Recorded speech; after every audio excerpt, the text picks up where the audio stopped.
प्रत्येक शासकीय विभागाला त्यांच्या विभागांतर्गत विविध विकास कामे करण्यासाठी जिल्हा नियोजन समितीमधून निधी उपलब्ध करून देण्यात येतो। जिल्हा वार्षिक योजना सन 2023-24 अंतर्गत उपलब्ध करून दिलेल्या निधीतून प्रत्येक विभागाने केलेल्या चांगल्या 10 कामांची यादी तयार करून ठेवावी। या सर्व कामांना आपण प्रत्यक्ष भेट मंजुरीप्रमाणे कामे पूर्ण झाली आहेत का, तसेच कामांचा दर्जाही तपासणार असल्याची माहिती उच्च व तंत्र शिक्षण, वस्त्रोद्योग व संसदीय कार्यमंत्री तथा पालकमंत्री चंद्रकांत पाटील यांनी दिली।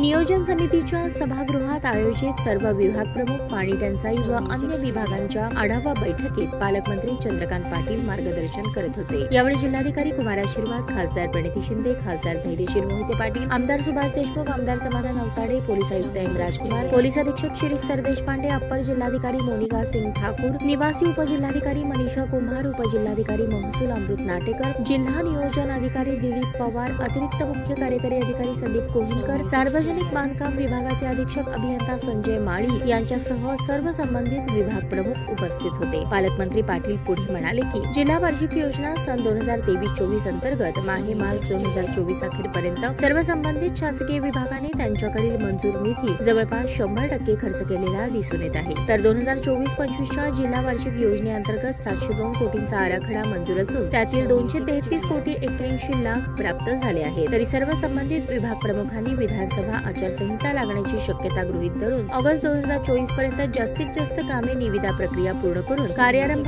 आदेश देऊन सुरू करण्याबाबतची कार्यवाही अधिक गतिमान करावी। जिल्ह्यात पावसाने समाधानकारक सुरुवात केलेली असून 1 जून 2024 ते आजपर्यंत उजनी धरणाच्या पाणी साठवण क्षमतेत 60 टीएमसी पाण्याची भर पडली आहे। सद्यस्थितीत 46.71% पाणी उजनी धरणात उपलब्ध आहे। तर प्रखर टंचाई कालावधीत 214 टँकर जिल्ह्यात सुरू होते ते चांगल्या पावसामुळे 127 टँकर पर्यंत कमी झाले आहे। सोलापूर महानगरपालिकेने दुहेरी पाईपलाईनचे उर्वरित 20% काम माहे नोव्हेंबर 2024 पर्यंत पूर्ण करून सोलापूर शहराला नियमित पाणी पुरवठा करण्याच्या अनुषंगाने प्रयत्न करावेत। यावर्षी पावसाने समाधानकारक सुरुवात केली असल्याने कृषी विभागाने शेतकऱ्यांना बी बियाणे व पुरेसा खत पुरवठा करणे आवश्यक आहे। नियमित डीएपी खत पुरेसे उपलब्ध होत नसेल तर लिक्विड डीएपी खत वापरण्याबाबत शेतकऱ्यांमध्ये जनजागृती करावी। मागील वर्षीच्या दुष्काळातील पीक विम्याचे 25% अग्रिम रक्कम 113 कोटी शेतकऱ्यांना विमा कंपनीकडून मिळालेले आहे, तरी उर्वरित रक्कम मिळवण्यासाठी पाठपुरावा करावा। वीज वितरण कंपनीने दुरुस्ती तसेच फ्यूज पोल पडणे, लाईन खाली पडणे, तुटणे या बाबींच्या अनुषंगाने आवश्यक उपाययोजना राबवून सर्व नागरिक आणि शेतकऱ्यांना सुरळीत वीज पुरवठा करण्याची दक्षता घ्यावी। यावेळी जिल्हाधिकारी कुमार आशीर्वाद यांनी सर्व संबंधित विभागांकडून कामे वेळेत पूर्ण करून घेण्यात येतील असे सांगितले। ज्या विभागांना नियोजन समितीमधून निधी आवश्यक आहे त्यांनी तात्काळ प्रस्ताव सादर करावेत असेही सूचित केले।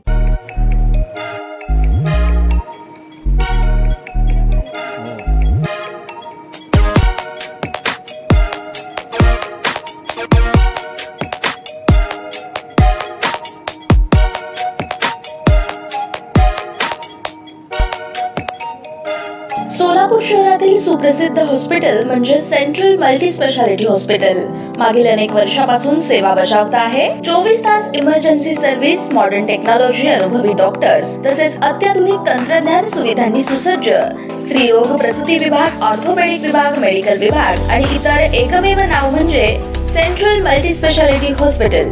पत्ता गणेशपेठ शॉपिंग सेंटर, मंगळवार बाजार, सोलापूर। ताज्या बातम्या पाहण्यासाठी प्राईम महाराष्ट्र न्यूज चॅनलला सबस्क्राईब करा।